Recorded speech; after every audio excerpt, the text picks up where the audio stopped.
امام جعفر صادق علیہ السلام نے فرمایا، ہر نماز کے بعد تسبیح فاطمہ زہرا سلام علیہا پڑھا کرو،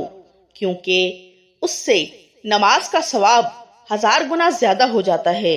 اور تسبیح فاطمہ زہرا سلام علیہا پڑھنے کے بعد انسان جو بھی دعا مانگتا ہے اللہ فوراً قبول کر دیتا ہے۔ تو کسی نے پوچھا، اے نواسۂ رسول، تسبیح فاطمہ زہرا سلام علیہا پڑھنے کا صحیح طریقہ کیا ہے؟ امام جعفر صادق علیہ السلام نے فرمایا، سب سے پہلے ہم محمد و آل محمد پر درود بھیجو، پھر 34 مرتبہ اللہ اکبر پڑھو، اور پھر 33 مرتبہ الحمدللہ اور 33 مرتبہ سبحان اللہ پڑھو، اور ہم محمد و آل محمد پر درود بھیجو اور اللہ سے عرض کرو کہ اے اللہ، تجھے اپنے محبوب کا اور اس کی آل کا واسطہ ہے، میری تمام پریشانیوں کو ختم فرما،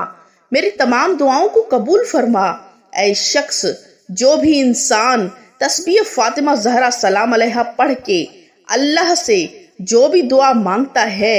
تو اللہ فرشتوں کو حکم دیتا ہے کہ اے میرے فرشتوں، یہ دعا جو اس وقت میرا بندہ مجھ سے مانگ رہا ہے، اس کی تقدیر میں ہو یا نہ ہو، اسے فوراً عطا کر دو۔